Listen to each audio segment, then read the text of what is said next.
Welcome to the Tea Party with Marty Abernathy, a show starring a binary trans woman born in the body of a non-binary atheist, trade unionist, equality advocate, and an Oako syndicalist that self-identifies as an unhinged beer pimp, outraged brigade commander, Breeze Peach police officer, SJW, and a bad faith agent of chaos.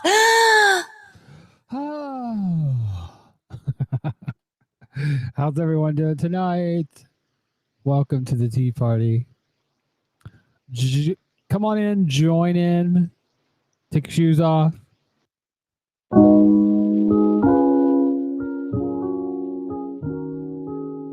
Tonight's going to be, I don't know, interesting show.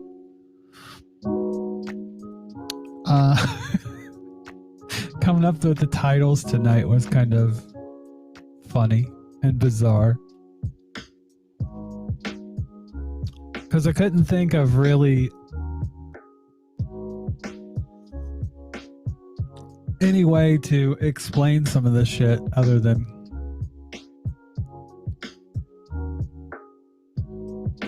some random geek had his YouTube muted, or had their YouTube muted. Sorry. See, folks, when you misgender somebody, that is how you do it. You apologize and you move on. You don't make a big deal about it.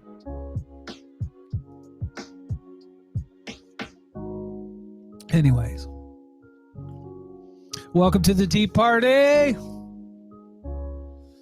Let's get this down a little bit. So tonight, I thought we'd start off by saying, We're streaming live on YouTube, Periscope, Twitch, Mixer, and Facebook. You can follow us on Facebook by searching for Tea Party Podcast. That's the letter T followed by Party Podcast, all one word. And on Twitter and Instagram at Marty Abernathy. You can financially support the show by making a one-time donation by going to trans.fm or by becoming a monthly patron at patreon.com/Marty Abernathy. That's MartyAbernathy.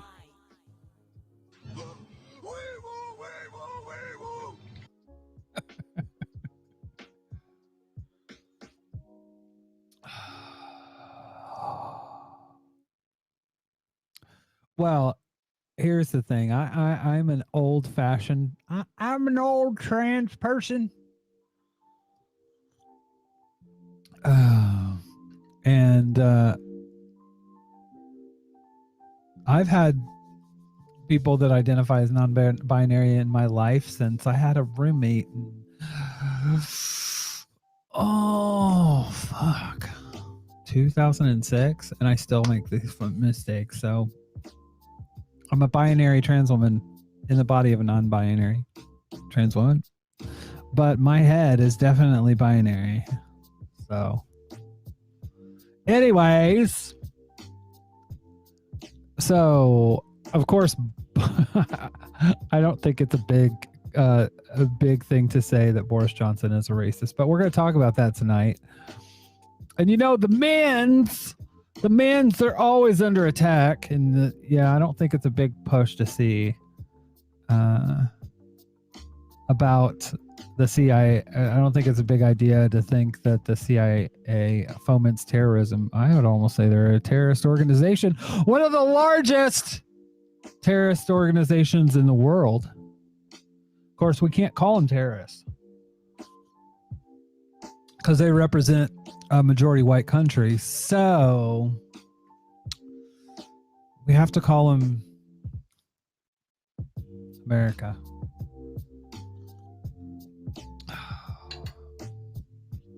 But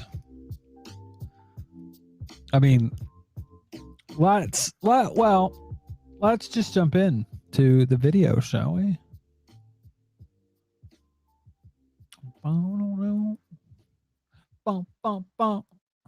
I like that song actually.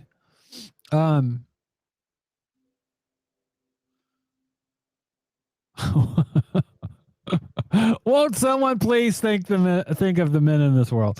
There are things that you could talk about male suicide and how, but what people don't want to talk about, especially the right, they don't want to talk about why that happens and how toxic masculinity plays into that, where men can't have feelings. They have to hold stuff in. I mean, it's just, but we'll get to that in a moment.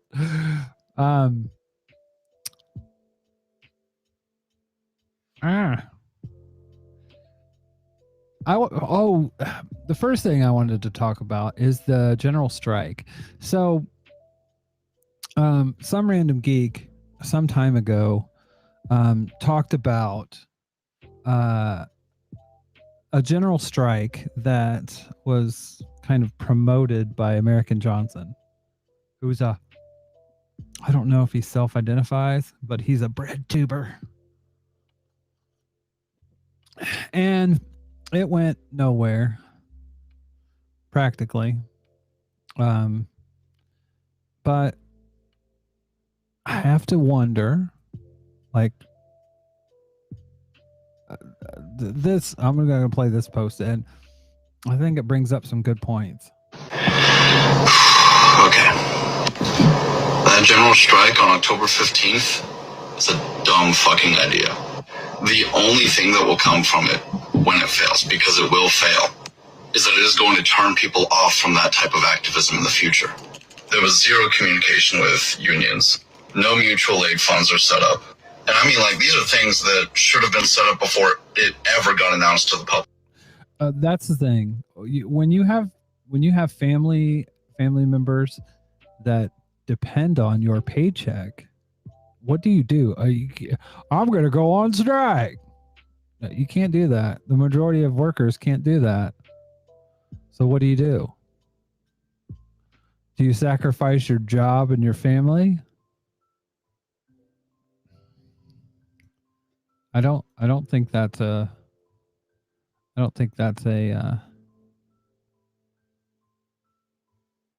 realistic thing to ask people to do. I mean, and the thing is, the people that need support to do this aren't your white cis-het. Some random geek said the mutual aid funds being set up also help folks now. Extra reasons to do it. That's the thing, though. I mean, as this person pointed out, that shit should have been that. Well, first off, who are the organizers of this event? That's the first thing you always have to ask, because yes, you don't want to have. I mean, when people were organizing at Zuccotti Park, they didn't do it with masks on. People knew who David Graeber was. You know? You can't organize something at the last minute either. Something like this would take months, if not years. But you have to have buy-in from places like unions. Because if you're going to have a general strike, you're going to have people supported in doing so. Otherwise, it's a waste of time. And it's not just a waste of time. It can harm the movement in the future, because people are going to say, why in the fuck would I do that? I risked my job, and I lost my job and lost my family, lost my, you know, you can go on down the line, all the dominoes in this. That has to be thought of first before something like this is just, because it's not like going and getting an ice cream, you know? It's something that has to be planned out a long time in advance, because there are people that are going to be harmed by it. All right, let me learn you something here. General strikes worked. They were successful because they lasted a long time, sometimes months. They could last that long because they had mutual aid programs to fund the families of the people protesting. Not just the people there, their families, because some of us have children. I got 2 girls. Where are they going to get their food from if daddy loses his job? Now, a lot of the funding for these mutual aid programs came from unions, and unions were able to fund them because they had large numbers, a lot of membership. Have you looked at the membership of unions lately? Have you looked at the general American... I believe in America, it's less than 4%. I believe. ...attitude towards unions. Unions are not strong in America. General strikes worked because unions were strong. And the general strikes that worked had all of this figured out in advance. Unions were already communicating with each other. They had already been planning it years in advance. This isn't something that you can just hop in and do. I forget what you call them, flash mobs. This isn't a flash mob thing. You can't just flash mob a general strike and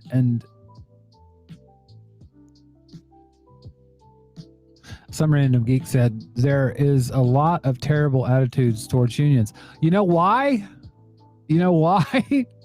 That's by design. That is by design.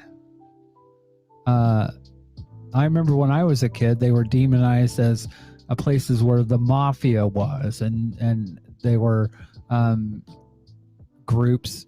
Welcome, Jamie, to the chat, by the way. And some random geek, you can cut it. I'll tell you what, if you're watching this on Twitter, you're missing it a little bit because there are people that watch this on Twitter, but there's some great people in the chat here. Some random geek, Jordan Joan P, Jamie J, or Gamey Gay, and me, of course. But if you're on Facebook, if you're on Twitch, actually, it'll show up here. But if you're on Twitter, unfortunately, there's no integration for Twitter just yet. Like I said, some random geek said a terrible teacher at my school got to keep his job because of the teachers unions. You know what? One of the most powerful unions there is right now? Police unions. And they're the only ones that have been allowed to keep their power. They're the only ones that can actually push things. You can't, I mean, there are so many rules around organizing. It's to the point now where you can't be like a unionized shop, basically, and that everybody that comes in has to pay dues. And it's a hard thing to have. Again, they're going to make it hard to be a union. I'm curious. Union membership USA. Let's see what it is.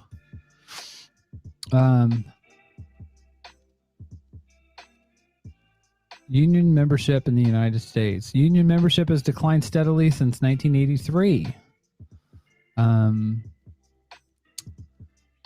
Union membership in 2015 is about half the 1983 rate.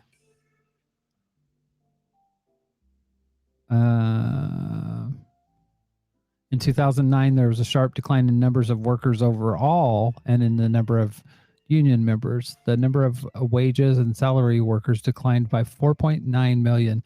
This is the Bureau of Labor and Statistics, not some partisan think tank, by the way.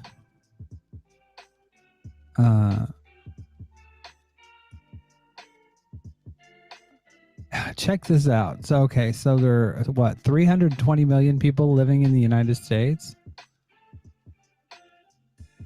Let's see if I can get this too. There we go. Let's move this over. Look at this shit.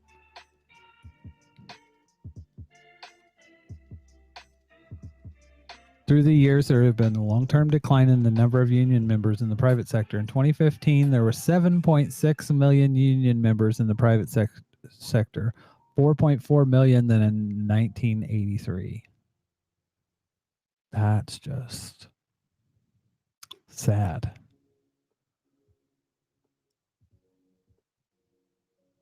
Yeah, Jordan Joan P. I got told the same thing. Jordan Joan P. says, I was told growing up,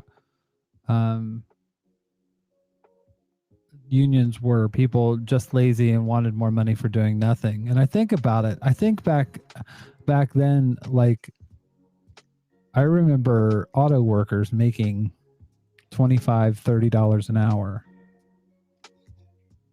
They don't make that now because those jobs were shipped to Mexico. And then when they came back to the United States, they were like, you know, you could have one of these auto working jobs if you want to work for less money.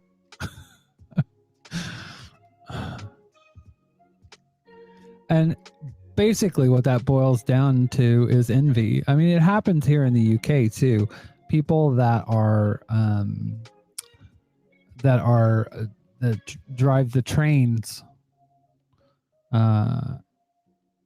for transport for London, they make a lot of money. And there are so many people that will be jealous of that. And, oh, what do? They don't really have to do anything.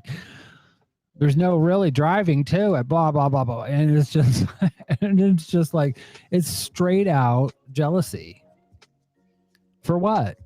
You're jealous that another person is actually making a good wage, a fair wage? You should want to elevate yourself. But no. That's lowest common denominator. Gotta make people feel bad about themselves. Anyways, continuing on. They already had a large store of funds available in the mutual aid programs. And you got to realize that losing your job is not the worst case scenario here. Last time people started doing this stuff a whole bunch, places got bombed. People got killed, right? People got injured. People were getting arrested. That's what the mutual aid funds are for the injuries, for the arrests, and for the children. Like, literally, how did you guys forget to think about the children? That's like step one. Tell you what, though, that holiday strike I saw going around, that slaps. That's talking like something that can actually be done interactively by everyone, and it actually supports the communities that you claim to support, but don't actually whenever you do shit like this. So yeah, holiday strike, all about it. Go out there rather than... By the way, the holiday strike, what that is basically people saying, when it comes to holidays, I'm not going to participate. Holidays have become very commercialized. So say, for Christmas, I'm not going to buy anything from Best Buy. I'm not going to buy anything from Target. I'm going to buy all my stuff from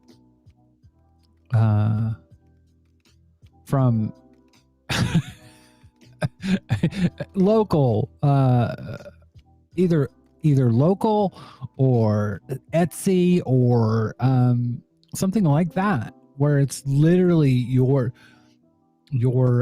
taking a holiday, you're striking against corporate power.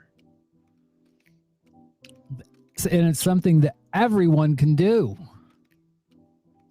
Whereas opposed to, even at best, there are 4 or 5 million people that could actually strike if they had the support of their unions. So, yeah. Buying things from large companies, go support your local businesses with like costumes and stuff, and getting actually handmade things for your loved ones if you want. Support the people that you claim to support while constantly ignoring them and looking down on them. Just something to think about. And that's the thing too. Jamie brought up a great point.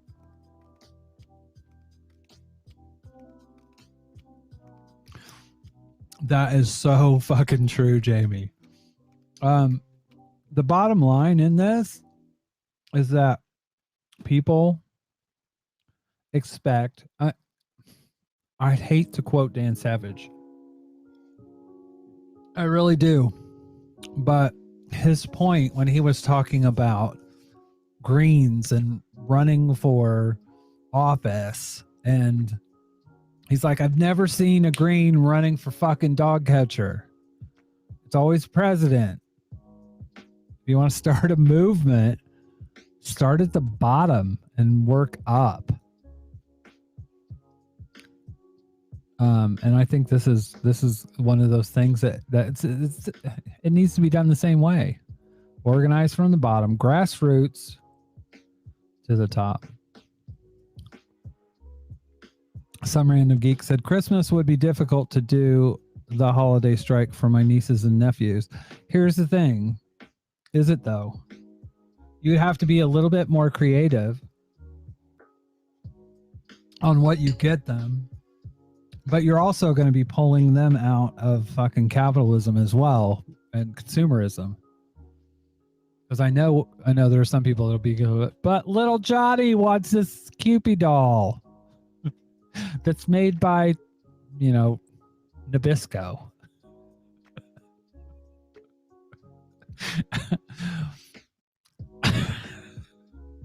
It's edible. It's an edible Cupid doll. Anyways. You eat its head off first. And it says, I am rich on the front of it. So you're actually eating the rich. I just made that up.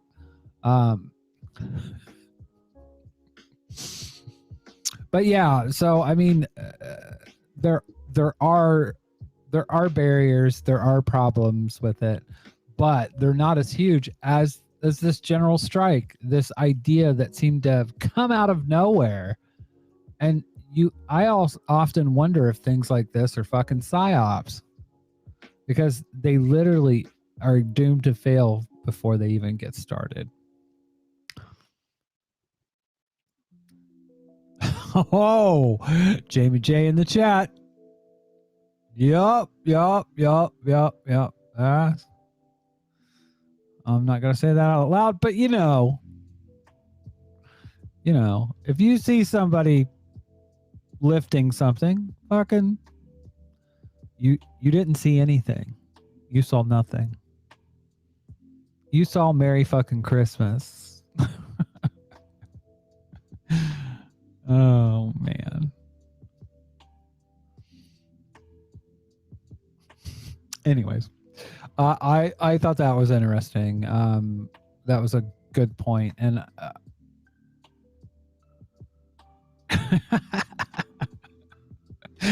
if you see somebody boosting goods, no, you didn't. Yep.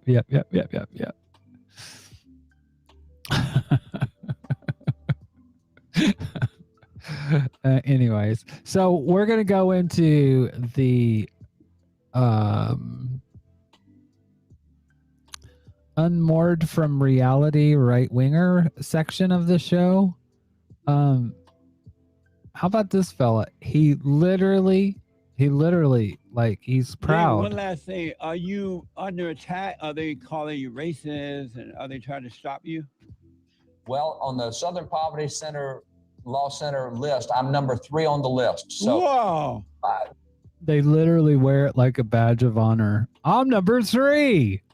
I hate people really well. They've got me as one of the top haters in the United States.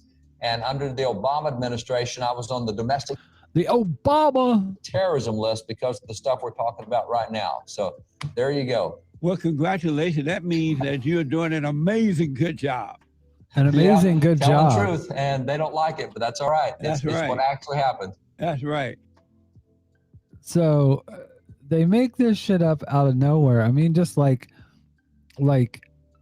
this next one, I'm just like, guys, I had breakfast about 3 months ago with the head of a music department at a major East Coast university.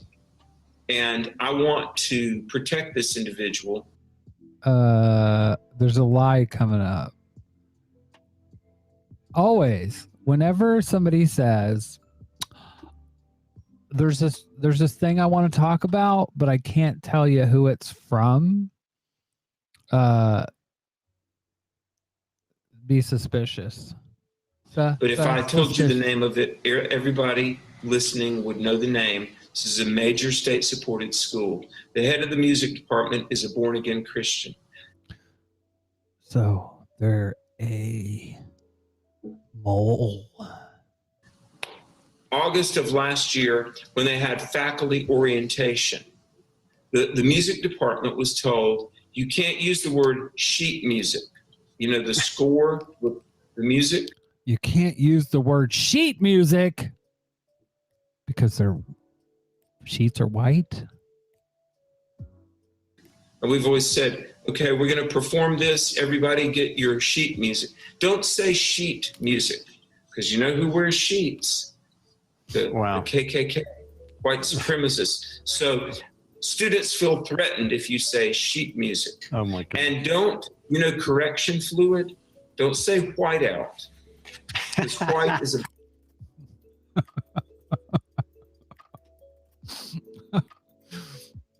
What I have a hard time believing is that anybody buys this.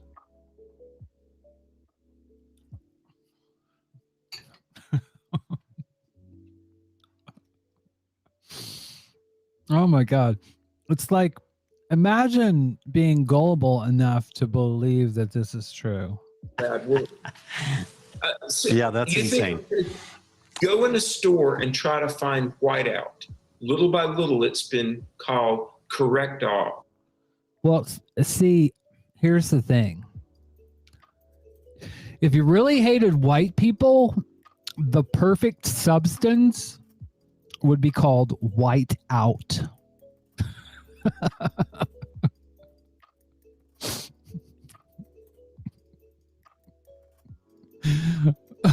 Oh my God. Correction fluid. One other thing, in this particular music department of this state-supported school, this earned PhD from Missouri State, but he's on the East Coast leading a department. They were told, don't tell your violinists they have to tune their instruments. And we have a tuning fork, A, 440 cycles per second. That's European. That's male patriarchy. Apparently, tuning forks are European, which mean patriarchy? Because there's no patriarchy. There's no patriarchy in the USA. No, there's no patriarchy in the USA because no patriarchy in the UK. Oh, I mean, there is. That's where it's from. It's not in the US.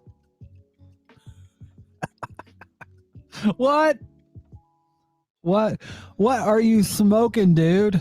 So students, who are you to say you have to tune the instruments? Now, here's my point.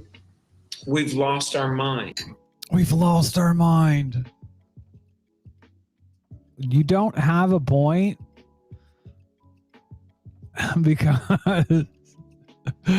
but it just gets better. It just gets better. All these coming up are just like this. It's literally Joe Biden is evil. Okay, I believe he's a pedophile.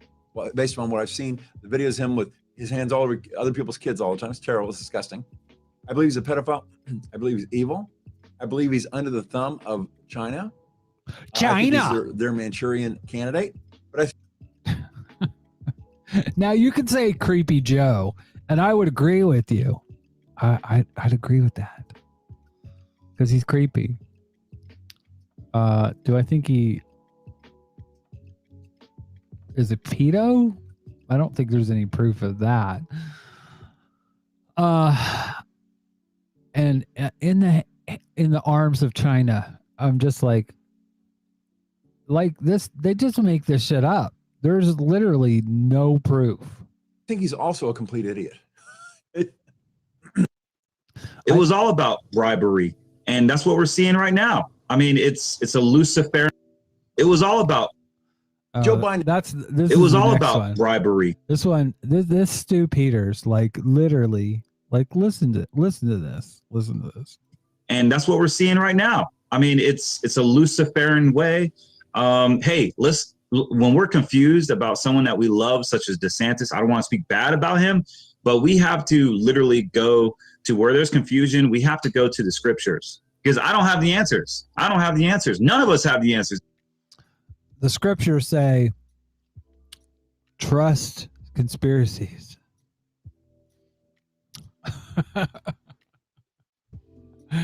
Oh, Lord have mercy. That's why we keep on talking about this and we're keep on going and going and going. But hey, remember, God says in Genesis 12:3, I will bless those who will bless you, and him that honors you, I will curse you. And so if you're stepping out and saying, hey, I'm a sellout, take the vaccine. And this is literally about the vaccine because Genesis said, what? And more importantly, how do we know, or who do we know is in Ron DeSantis' pockets? Well, and I find this interesting too. Like, I'm going to note where this is at because literally I do wonder what the fuck's going on because this is Sean Hannity. Just like we've been saying, please take COVID seriously. I can't say it enough. Enough people have died. We don't need any more deaths. Research like crazy. Talk to your doctor, your doctors, medical professionals you trust based on your unique medical history, your current medical condition, and you and your doctor make a very important decision for your own safety. Take it seriously. You also have a right to medical privacy. Doctor-patient confidentiality is also important, and it absolutely makes sense for many Americans to get vaccinated. I believe in science. I believe in the science of vaccination. Since when? But anyways. It was all about bribery. And Genesis, let's go back. More important, how do we know, or who do we know is in Ron DeSantis' pockets? You know, I love the guy. He's a great leadership. I look up to him in many ways, but we have to give him the opportunity to speak. But there has to be something here, and I think it's more of a spiritual thing. Everybody has a number. Stu, I like playing poker. I know you do too. When you get somebody to fold, you just nothing says I love Jesus like gambling. Isn't gambling in the Bible? I think. Just put a lot of money on the line, and everybody has a number. Everybody has a number, and it doesn't matter who it is. Everybody has a number. All I have to say is that bribery is a real thing. We don't know if DeSantis, his family is threatened. I don't know. He just has to speak to the Floridian, the Florida citizens, and making a point of what's really going on. What's really just going like on? We've been saying. What's really going on? What's really going on is Hillary Clinton killed Kobe Bryant. He was scheduled to go into witness protection, according to my contacts within the federal government, because he was about ready to expose the Clintons. Kobe Bryant was invited by the Abson Institute out of Colorado, December of 2013, to take part of the January 2014 Clinton Global Initiative, Now, Kobe Bryant spoke here in New York City during the month of January 2014. Kobe Bryant, woman of God, was also a part of the Clinton Global Initiative's Haiti Fund, which millions of dollars, which was earmarked to the Haitian people, as they needed help to recover from the Haitian earthquake some years ago, was stolen by the Clintons, beginning with this couple, this Bonnie and Clyde couple, Bill and Hillary Clinton. So Kobe Bryant was going to expose that because they did not pay him his full honorarium that they promised that they would pay him when he spoke here in New York City in January of 2013 for the Clinton Global Initiative. What? Now, I know that you're all going, how do these come together? Because this is the kind of shit that Christians do all the time. They knit this shit together like they'll sit there and listen to albums backwards trying to find words and then making them demonic words.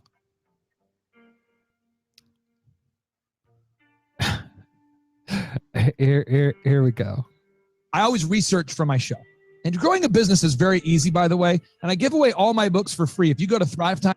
Yeah, because you can't sell them. timeshow.com/free-resources. It's very easy to do in a capitalistic society. But it's actually probably a better idea, too, if you make your link a little easier than that. But if you want to kill all the businesses simultaneously, you implement Marxism. Yes. You kill businesses by introducing Marxism. So I have a vast knowledge of Marxism and vast. Clay Clark has a vast knowledge. Doesn't share how. Stalinism or what. And communism and all these isms. All these isms. I majored in isms in high school.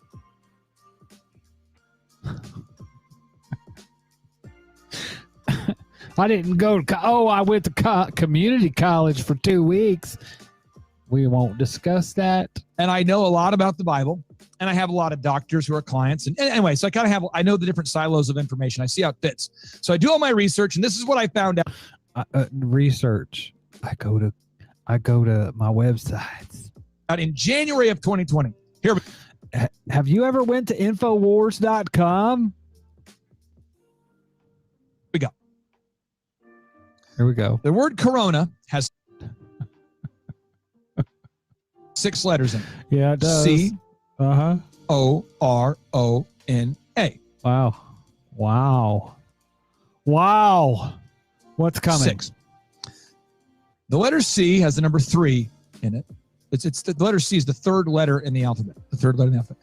O is the 15th letter. R is the 18th. O is the 15th. N is the 14th. A is the 1st.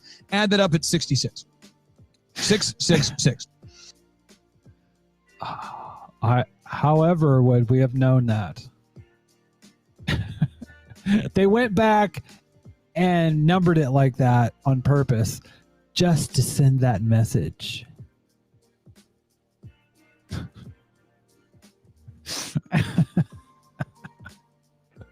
Oh God.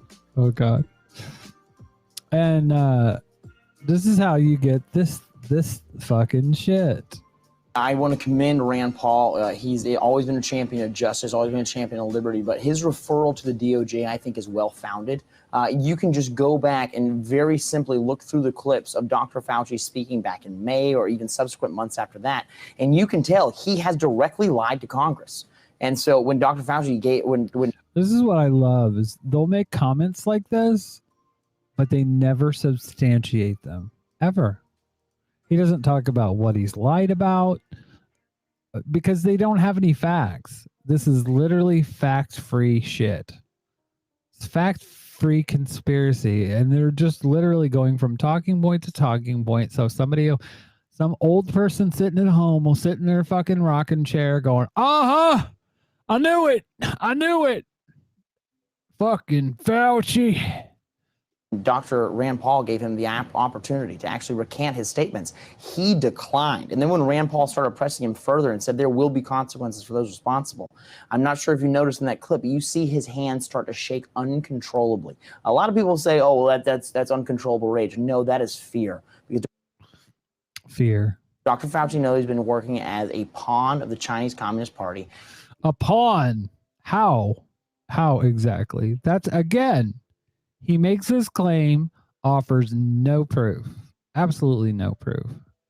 He's been funding through the NIH, which with our tax dollars, what I consider to be militaristic research on how to make an animal virus more transmissible to humans. So I think it's very well founded that we refer this to the DOJ. Jenna, I will just tell you, unfortunately, the DOJ. This is a fucking representative. That's what's scary about this. He's a representative. Right now is under the control of the Biden administration. So what's going to come of it, I don't know. But I'll tell you, when we take the majority back in 2022, I'll make sure consequences are doled out. Consequences for what? Again. Dr. Fauci looks like the laces outside of a football that I'd like to kick right through the uprights. That's what he looks like to me. That guy, the fact that guy is actually still walking around a free person is an absolute travesty. That is an atrocity. Those are crimes against humanity. What did we do to Saddam Hussein? What did we do to, people? I mean, these people swung from their neck in front of the world for killing far less people. And not only is he still killing people, but plans and telegraphs and tells the whole world how he's planning to kill more. Like, they literally do not share any kind of proof ever. This is fact-free nonsense. It's just literally, it reminds me so much of the fluoride conspiracies, the John Birch Society conspiracies. They literally they're made out of whole cloth. They're literally just bullshit. But you can go down conspiracy rabbit holes that are fucking true. I mean, let's talk about conspiracy theories that are fucking true. The U.S. wants to maintain its global supremacy, and that requires destroying any competing economic system to prevent people from questioning capitalism, and it requires keeping the rest of the world under the boot of the United States. It's criminal and morally reprehensible, but who's going to stand up to the most powerful bully in the world? For those of you thinking that this doesn't matter because you live in the U.S., I've got bad news for you. In 1975, a U.S. intelligence committee found that the CIA owned more than 200 wire services, newspapers, magazines, and book publishers, and subsidized many more.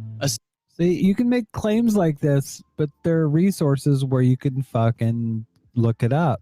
Separate New York Times investigation revealed an additional 50 media operations run by the CIA, both within the US and abroad, and another 12 publishing houses which had produced over 1,200 books secretly commissioned by the CIA.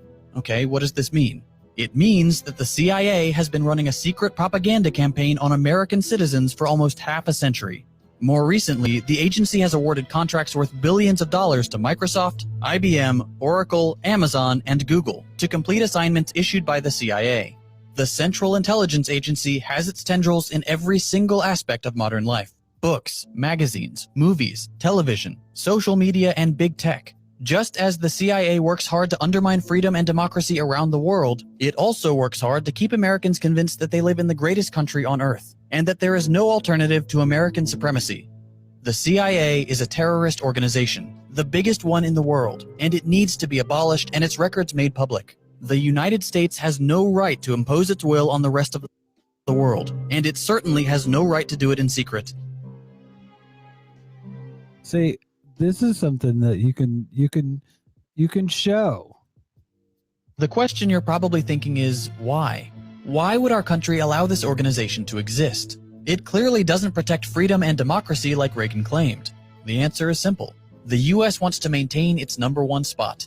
We're currently the sole world superpower, and in order to maintain that position of power, the country needs to make sure that the rest of the world depends on us, and it needs to make an example of alternative economic structures that would undermine the notion of American capitalist supremacy.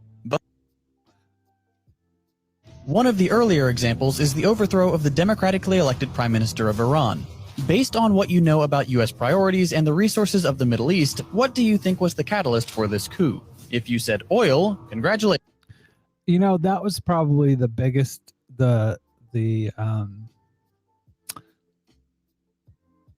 so like one of the biggest things that I was surprised about when I was looking up Cuban Revolution, when I was looking it up, I was looking at the blockades.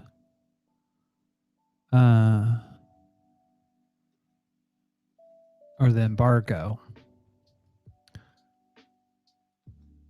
And because I was wondering what the difference is between Cuba and Venezuela and Haiti. And I kept going back to the same. It almost always goes back to the same fucking thing.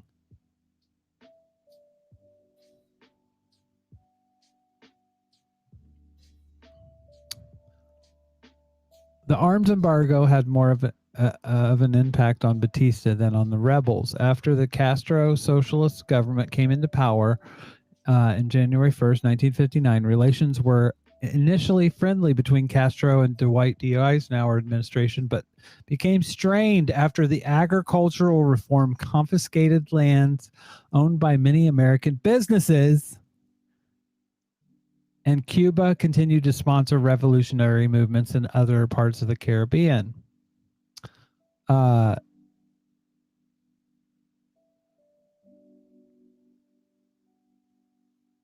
It was also about oil,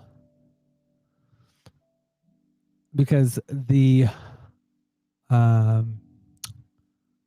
Cuban government basically took back. Here we go. Despite the existence of the law, no, I saw it in here somewhere. But what it boils down to is oil. They're mad because the oil was confiscated, and it is always around corporations and money. Haiti doesn't have anything that America wants. Joe Biden even said it. It's not in America's interests. And what are those interests? Those interests are corporate interests. That's what all this shit revolves around. Fucking corporate interests. Whether it's Cuba, whether it is Venezuela. In fact, I think I have a video on this. I think I do. But anyways, let's watch some more of this. You're right. The U.S. beating up other countries for their oil isn't just a meme. Masada had nationalized the Iranian oil company, which negatively affected U.S. and British economic interests. Again, to make oil. matters worse, from a U.S. perspective, Masada, while not a communist himself, had earned the support of the Iranian Communist Party. As you'll come to see, one whiff of successful non-capitalist economics and the CIA is called in to destroy everything. In this particular instance, Winston Churchill and President Eisenhower decided to overthrow the government of Iran. The CIA paid some of Tehran's most violent mobsters to stage protests across the city and orchestrated trucks and buses full of people to come in and seize the area. Between 200 and 300 people were killed in the conflict, which of course the CIA expected would happen. The intelligence agency then propped up a government under the rule of the Shah, who reigned as a monarch heavily dependent on U.S. support to maintain power. Masada was arrested, convicted of treason by the new U.S.-friendly government, served 3 years in prison, and spent the remainder of his life under house arrest, all for the crime of trying to lead his country out from under the boot of Western imperialism. The truth about this coup wouldn't come to light until 60 years later, in 2013, when... But see, that's the thing. Unlike these fucking conspiracy theorists on the right, This shit has a basis in fact that you can look up, that is well known and accepted. CIA documents on the subject were declassified. These documents prove the CIA's planning and execution of the coup, their use of propaganda, bribery of politicians, security and military officials, and their approval at the highest levels of government. You may be thinking, okay, if they declassified this information, that means they don't do that kind of thing anymore, right? Well, no. Have we ever tried to meddle in other countries' elections? Oh, probably. But it was for the good of the system in order to avoid the communists from taking over. For example, in Europe, That's what kills me about this. They believe in capitalism so much that they have to overthrow elections to keep communism from actually flourishing. They know. They know. 47, 48, 49, the Greeks and the Italians. We don't do that now, though. We don't mess around other people's elections, Jim. Only for a very good Can cause. you do that? Do a Vine video on this former CIA director. Only for a very good cause in the interest of democracy. The guy can't sit there and lie. That's literally, I mean, Jesus Christ. The CIA, from the very beginning, at least as early as 1951, has used the information that it has collected, and it has used the information in order to penetrate and to manipulate the institutions of power in whatever country it is operating in order to influence the course of events in those countries. And essentially, this boils down to propping up those forces which are considered to be the friendly forces, and in penetrating, dividing, weakening, and ultimately destroying those forces which are considered to be the enemy forces. Since its very inception as the Office of Strategic Services, the clandestine operations group known today as the Central Intelligence Agency has engaged in some of the worst atrocities in modern history. In this episode, we're going to take a brief look at some of the crimes of the CIA, and consider the possibility that maybe the good guys aren't so good after all. The men and women of the Central Intelligence Agency. Without you, our nation's safety would be more vulnerable and our security fragile and endangered. The work you do each day is essential to the survival and to the spread of human freedom. You remain the eyes and ears of the free world. You are the tripwire over which the totalitarian rule must stumble in their quest for global domination. As with every aspect of American life, the functions of the CIA are hailed as a way to protect freedom and democracy. Its agents are applauded as heroes. On the surface, the notion of gathering information to better understand the capabilities of other nations seems harmless enough. But as you probably already know, the CIA is not simply the ears of the nation. They're also instigators, propagandists, spies, saboteurs, torturers, and all too often, murderers. This is a huge topic, and one that I can't possibly fit into a short video, so I'll leave a bunch of links to other resources in the description. We're going to focus on some of the big picture stuff. Let's start with election meddling. According to US politicians, there's nothing more sacred than free and fair elections. We accuse other nations of meddling all the time. Recently, it's been Russia, Iran, and China getting the accusatory finger pointed at them. But as much as we want to project an image of our nation as a shining beacon of truth and freedom, we are the worst offender when it comes to meddling in foreign affairs, and it's not even close. The CIA isn't a fan of subtle manipulation. The intelligence agency wants the world to see the results of whatever election or administration they're disrupting.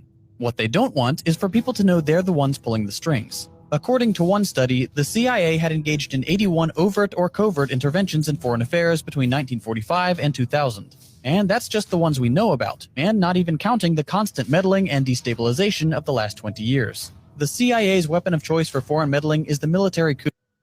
See, that's the thing. Like, literally, you got these people that will make these pedophilia comments. They'll make all these things about vaccines, these conspiracy theories. There's plenty of things that are fucking scary and disturbing that are true like this. They're just out in plain sight. People know it. But they just, that's okay. Here's former CIA officer John Stockwell discussing his time in the agency and what their goals were. They undertake to run operations in every corner of the globe. They also undertook the license of operating just totally above and beyond U.S. laws. They had a license, if you will, to kill, but also they took that to a license to smuggle drugs, a license to do all kinds of things to other people in other societies in violation of international law, our law, and every principle of. This isn't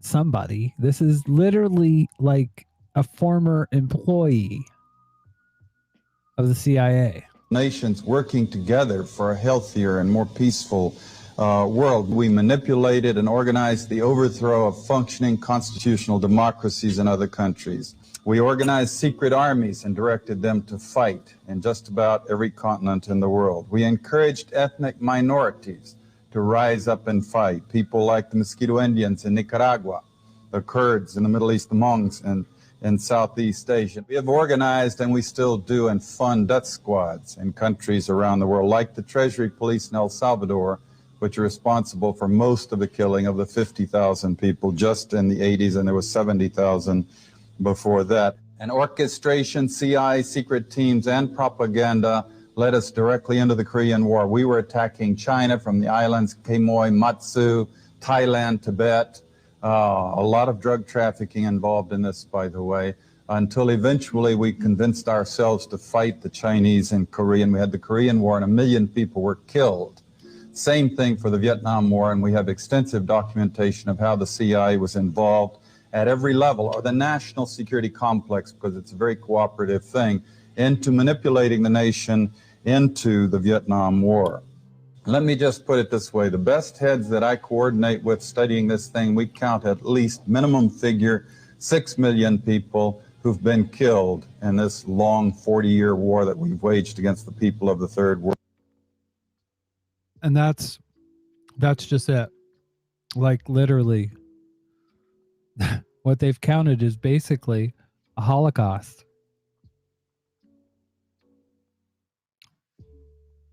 And it's something that the American government has done.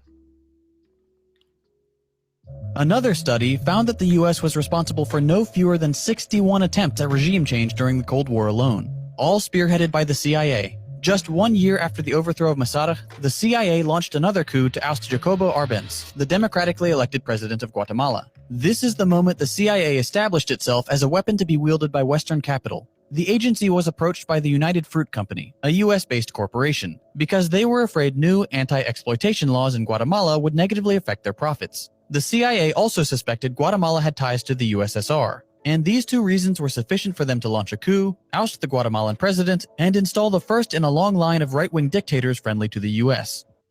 And this is literally business as usual for the CIA. This coup also set the precedent of the CIA lying to the president regarding casualties. So, by 1954, we had a largely unaccountable secret agency undermining democracy and national sovereignty around the world. This trend would continue throughout the decades. In 1963, the CIA planned a coup that culminated in the assassination of the president of South Vietnam, once again in the name of fighting communism. This particular coup resulted in U.S. involvement in a foolish 10-year war, which cost the lives of 58,000 American soldiers and almost 1 million Vietnamese, many of whom were civilians. The CIA would go on to launch coups in Iraq, Cuba, the Republic of Congo, Laos, the Dominican Republic, Brazil, Chile, and countless other countries, each time with little reasoning besides, what you're doing isn't ideal for the U.S. These coups often led to horrible destabilization, including civil war, economic depressions, and hundreds of thousands of deaths. Over the course of their reign of terror, the CIA would develop techniques to aid them in the destruction of foreign nations. One such batch of techniques was compiled in a 90-page handbook titled Psychological Operations in Guerrilla Warfare, which was distributed to the US-backed Nicaraguan Contras, and detailed how armed propaganda teams could build political support in Nicaragua for the Contra cause through deceit, intimidation, violence, and assassination. This was a trend that would prove very useful to the US. By outsourcing their more heinous crimes, including over 50 assassination attempts on world leaders, to local US-friendly groups, the CIA could maintain a level of plausible deniability. So yeah, God bless America. Oh. But it doesn't surprise me that the current administration just is full of hypocrisy. Joe Biden says, I condemn the mass detentions and sham trials that are the Cuban regime's efforts to threaten the Cuban people into silence. My administration stands with the Cuban people and is imposing new sanctions targeting those in the Cuban regime responsible for this crackdown.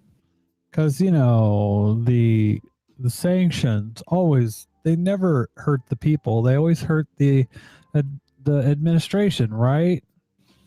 Oh, as if American police are oppressive to protesters in this country. As if anyone didn't see what happened all last summer with the protests and continue to happen to this day. This hypocrisy is insane. Oh, and we can't forget the torture camp that the U.S. runs in Cuba and Guatemala. I think that is such a fucking valid point. Like, we're for the Cuban people and freedom and democracy, but we run a torture fucking camp on the island. Don't look at that. Don't look away. Look away. Don't. Guantanamo Bay. The United States commits the most human rights violations in Cuba. And don't get it twisted. These new sanctions are going to hurt the people. Yep. Biden is a capitalist, imperialist scum, just like Trump. If he really cared about the Cuban people, he'd end the embargo.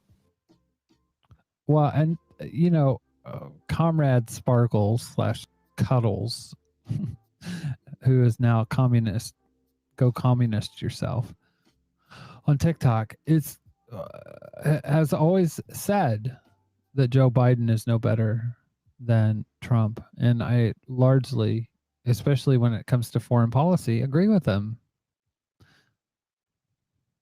Millions of Colombians. The sad thing is that the media is complicit, and here's an example of how. Have participated in anti-government protests since the beginning of May. Thus far, Colombian security forces have killed more than 44 protesters. The protests are ongoing.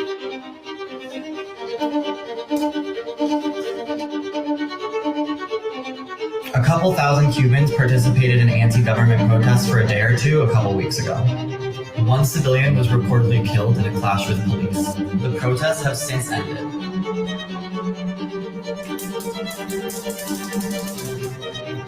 Sanctions! We need sanctions, people! And then that's pretty much the truth. I mean, we can have these repressive governments all around the world, and nobody gives a fuck. But Cuba has a protest. It reminds me of like these people.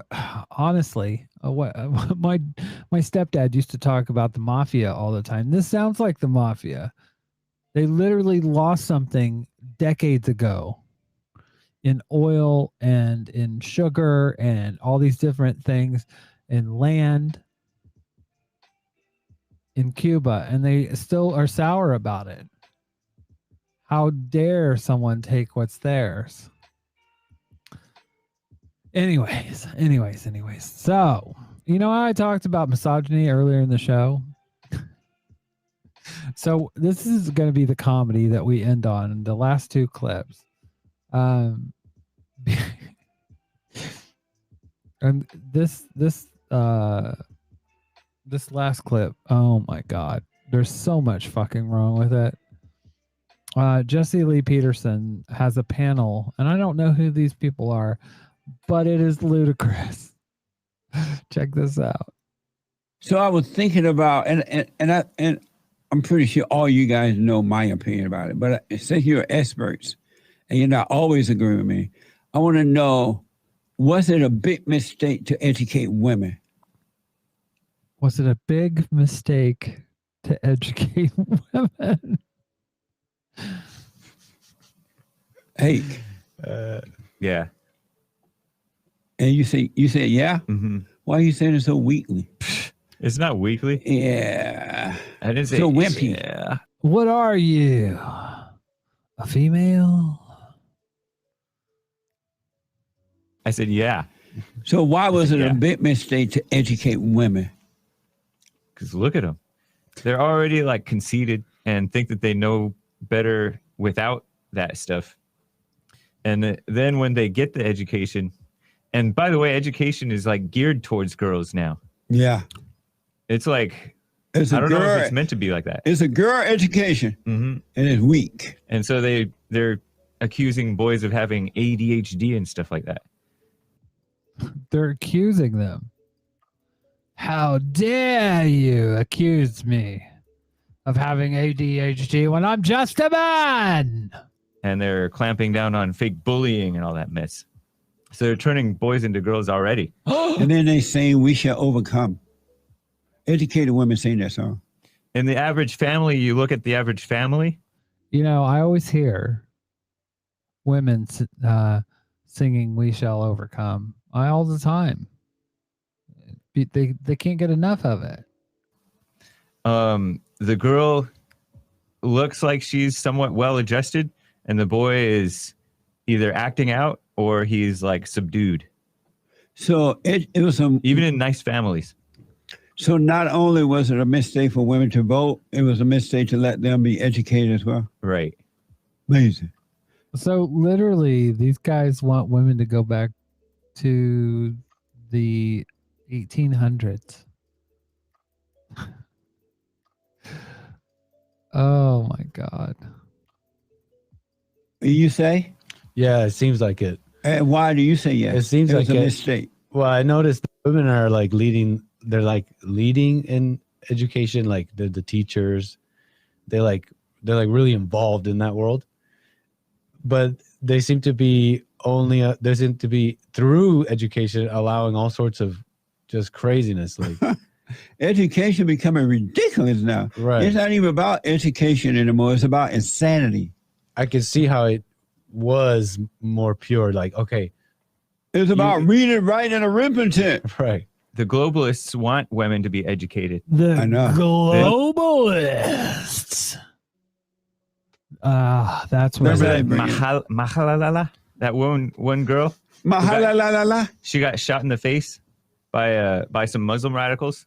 Mahalalala? She's like a 13-year-old Muslim girl. She's been 13 for like years.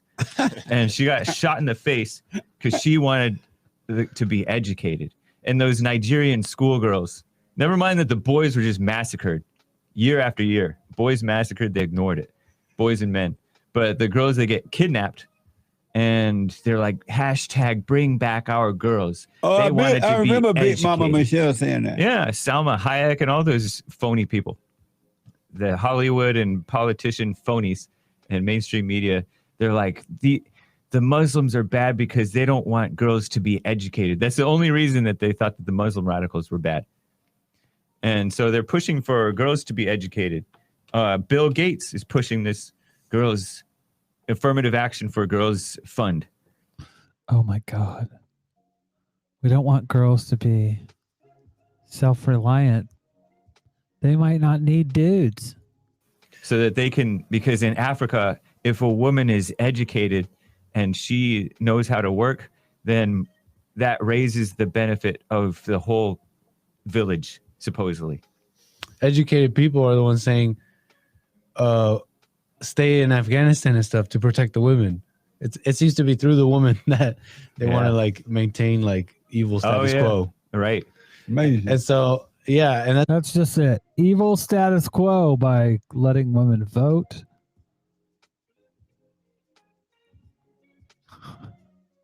Oh dear. That's a good point what you're making, because all the worst people are pushing it, right? That should be enough to tell you, okay, this is bad.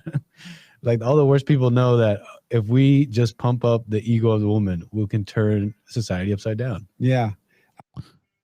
Oh, you have a choice in that?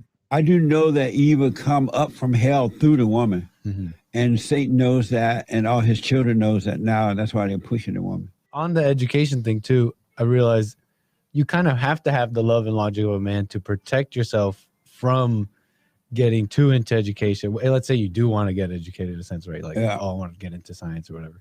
You kind of have to have the love and logic of a man to kind of protect from yourself from, the temptation of education. The temptation of education. You gotta protect yourself from it. You gotta have like a education condom to protect yourself from the education. Chris, was it a mistake to educate women in America? Well, in one sense it was, but I mean, it was done on purpose for nefarious reasons. Nefarious. So Was it Big Pharma? Was it George Soros? Were they putting fluoride in the water? Let's find out. Well, it was. There's It no wasn't. mistake. It wasn't a mistake. But yeah, it's a massive mistake. In order to create and or maintain the type of civilization that the people have come to know and love, women are entirely incapable of doing so. I mean, it's not even a. This is not a joke. It's not like, oh, I love picking on women. It's not a joke anymore. We're going downhill fast, and we just want to keep feeding people's egos. Yeah. And playing nice and doing all this stuff. The quality of everyone's life. Again, we are living in a really nice society. We have all these nice things. The quality will continue to go down and down and down until we're literally in hell. Unless we turn this thing around. Women can't. Again, it's two things really. It's the creation of it and then the maintenance of it to maintain it. The women cannot do either of those things. And so yeah, it was a massive mistake to educate women. I noticed that everything the women get involved with, it turned to hell. In the home, the kids turn to hell. In the school, look what's happening in the schools now. When I was going to school years ago, it was peace in the school. It wasn't this mess. Peace. There was peace in the schools. And look what's happening in the churches. They're taking over the churches, and the churches are just no good. Nothing but mess. The government is out of control after women taking over. The media after women taking over. Yeah. Everything they touch, it just go. It remind me of the blacks. What? The blacks. Oh, everything they touch, it just no, it's true. Messes up. Yeah. And the people be granted and pretending that is fine. So they're afraid. They're afraid of the women. They're afraid of the name calling. They're afraid of what the. I know. Insanity's running the show. It's crazy. It's insane. And they act like the women are smart and equal. Women are not smart and they're not equal to men. It's just a reality. We have to bring back the order of God. That's the only thing that's going to work. The men got to take over. How's that going to happen? How's that going to happen? The men have got to take over. This just sounds like fucking incel talk, honestly. They're incels. Who would want to fucking be with somebody like that? Honestly. By the way, Fash get the wall. Yeah. Well, sometimes nature takes care of that itself. I mean,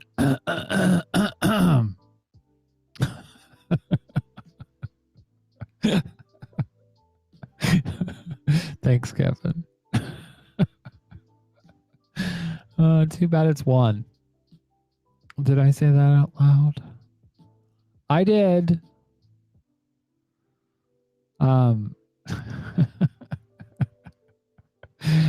Oh my God. And I can't believe I have to fucking talk about this. So apparently, Israel's trying to criminalize Ben & Jerry's ice cream in the United States. Like, what fucking... Ben & Jerry's decision to stop selling ice cream in Israeli settlements in occupied Palestine territories may prove a pivotal moment in the campaign against Israel's apartheid system, Palestinian rights advocates say. The United States-based ice cream maker, known for its creative chunky flavors and progressive social stances is already facing punishing blowback by Israeli government and rabbinical organizations worldwide. Oh my God. They're not going to eat the ice cream. Ben & Jerry's and its parent company, Unilever, withstand the pressure and maintain the principled stand, or will it be forced to cave in? The question will be closely watched political and legal battle as Palestinian activists press U.S. companies to boycott Israel. And that's what I think is so fun. I mean, they're never honest about who they are and what they are. Oh, we need free speech.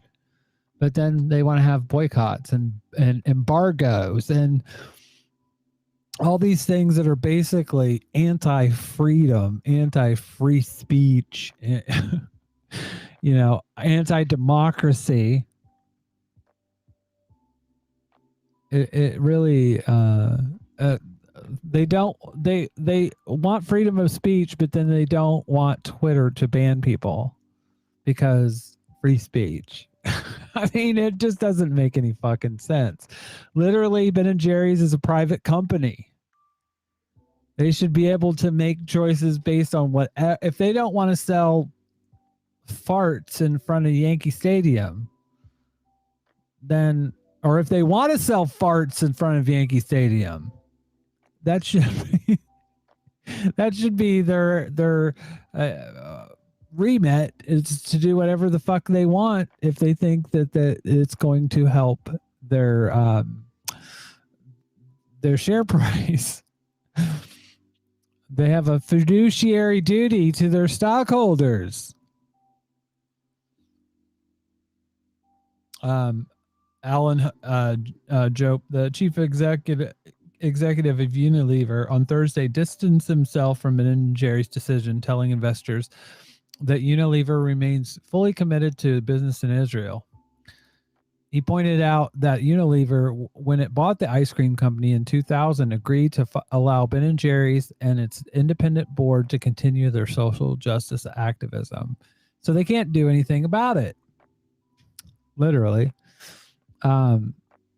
So literally, Israel is going around. This is the foreign minister of Israel. Ben & Jerry's decision represents shameful surrender to anti-Semitism, to BDS, and to all that is wrong with anti-Israel and anti-Jewish discourse. We will not be silent. You must sell us ice cream, or you are anti-Semitic. Over 30 states in the U.S. have passed anti-BDS legislation in recent years. I plan on asking each of them to enforce these laws against Ben & Jerry's. They will not treat the state of Israel like this without a response.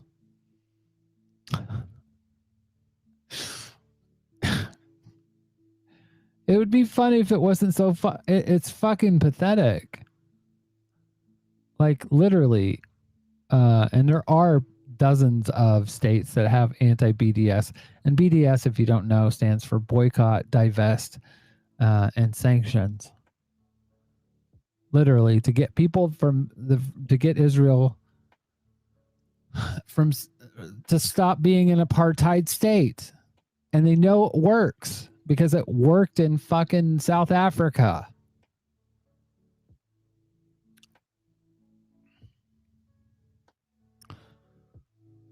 And the official position of the U.S. government and the Biden administration is to oppose any moves to boycott Israel.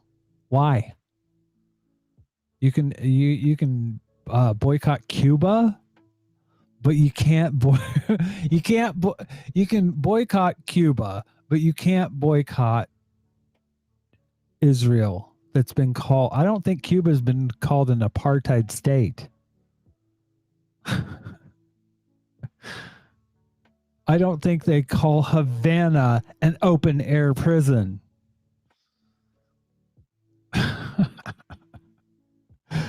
Oh BDS gains momentum. Ben & Jerry's moves gives more credence to the worldwide BDS movement, and issue will complicate Bennett's upcoming visit to the U.S. in August, a Palestinian advocates say. What has become clear is that Israel is committing the crime of apartheid. And I do think that's true. But I think it's hilarious that this is happening over fucking ice cream and over a private business. These people are all about freedom to make choices, and businesses make, unrestricted the big government staying out of the people's business. But then when this shit happens, or Twitter decides to ban Trump or anything like that, they want government regulation right away. They want the government to step in. It's absurd. It's absurd, but it's the Republican way.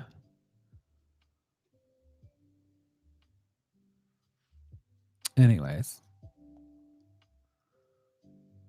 It's primarily meant to minister to young. Oh God, Rick Wiles. He's hilarious. They started this new site for white cis-het Christian men. It's primarily meant to minister to young men and to disciple them and to give young men a place to congregate where they feel safe. Because especially here in America, there's a war on young men. Yeah. There's a war. I mean, gays are picking up guns and going after the straight white man. A lot of young men feel like they're under attack, and they under attack. I think hold on. I think I got something for you. Oppression feels like, what's it feel like? When you're accustomed to privilege. Equality feels like oppression.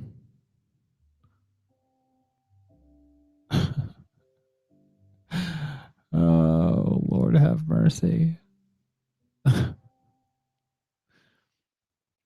So what do you plan on doing, Rick Wiles? Are under attack. The culture warriors in this country are breaking down traditions, morals, family structure. They've been doing this for decades, and they are aiming their guns at young men. Yes, young men.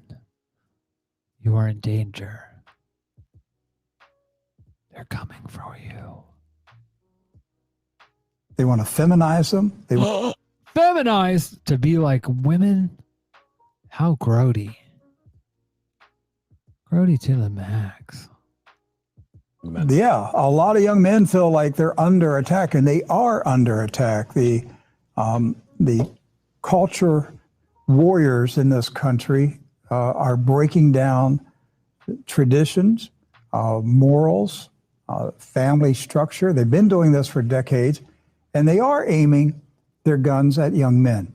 They want to feminize them. They want to demonize them. They want to criminalize them.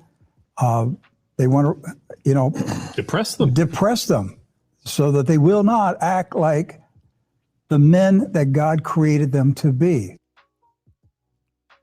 They are just not being what God meant them to be, having free will and deciding for themselves and being who they are.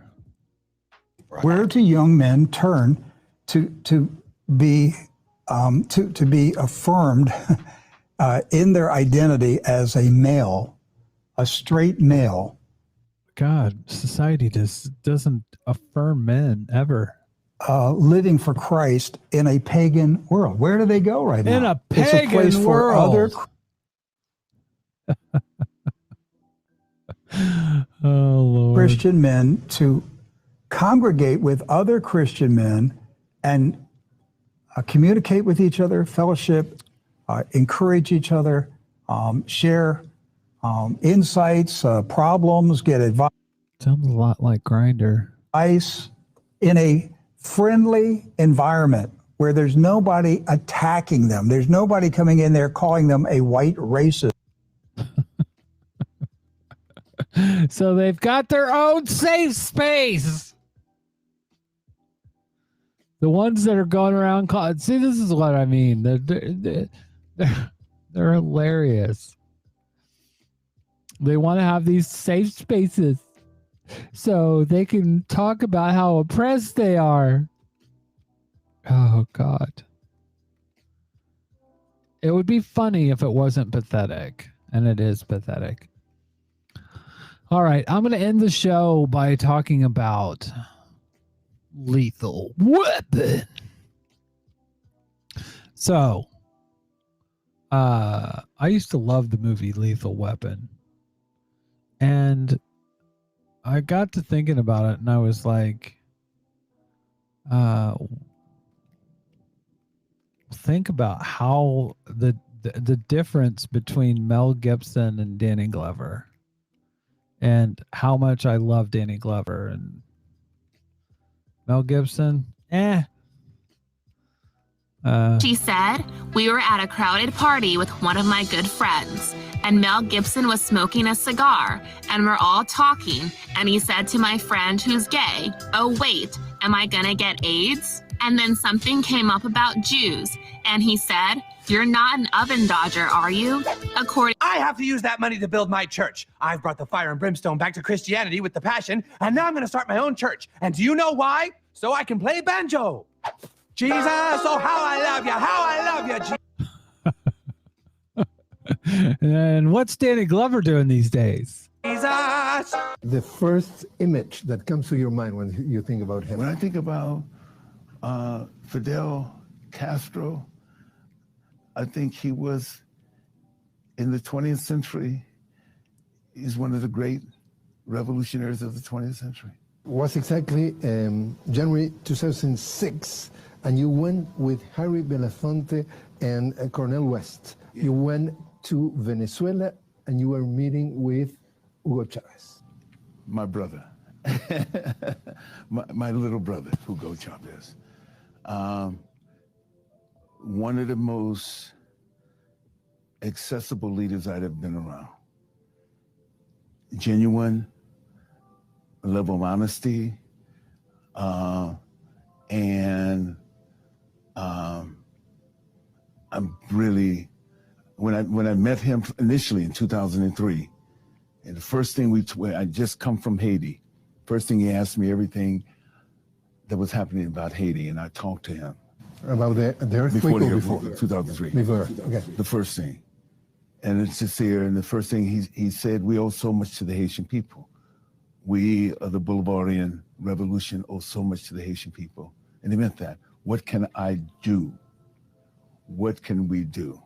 You know, and certainly he established a relationship with them, Petro Carib, and other ways in which he was able to provide aid, sent doctors. So while Danny Glover was being basically an advocate for the poor people of the world, Mel Gibson was running around being a racist asshole. I definitely know who I like better. Is there doing the quake and everything else set up. In fact, the Venezuelan and Cuban doctors were the most effective doctors there after the quake. After the quake, and this oh yeah, I mean, I really, I miss his friendship and miss being able to talk with him. So there you go. Danny Glover is cool, and fucking Mel Gibson, well, he's something else. Anyways, you can listen to Social Justice Alchemy tomorrow. I don't know what the fuck's going on with Social Justice Alchemy, but I know I'll be listening. I'll be there. I like to think of it as like a sister or a brother or a comrade show.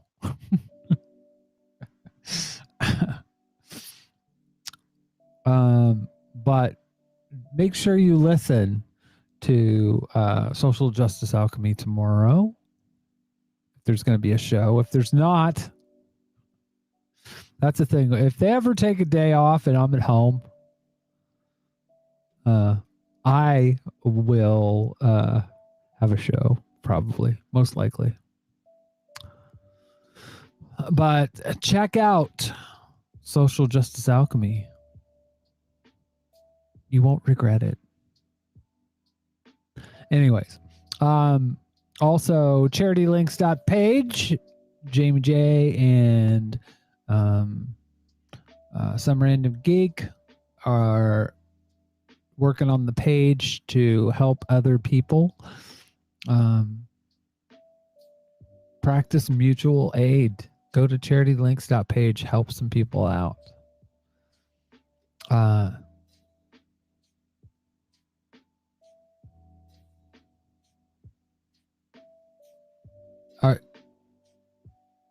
Are you saying we have suddenly canceled because of health reason? Does that mean you have one, or you that's one of the reasons? Anyways, charitylinks.page to help people out. If you want to join me on social media, don't, because I've seen that Jordan Joan P has joined me on Instagram, I believe, and Twitter. But you can find all the links to my socials by going to teapartypodcast.com. Check it out. Let's have a look at my phone. I'm going to look at my calendar. So I'll probably do a show on Monday, gaming show. I'm not sure. But we'll definitely have a show. Next Wednesday, we're not going to have a show, but we'll have a show on Thursday.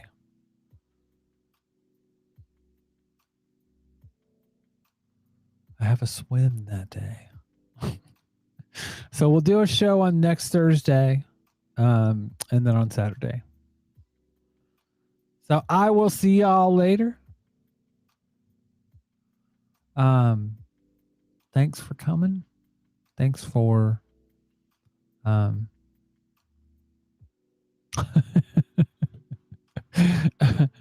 it still says Call of Duty Warzone on Twitch. God damn.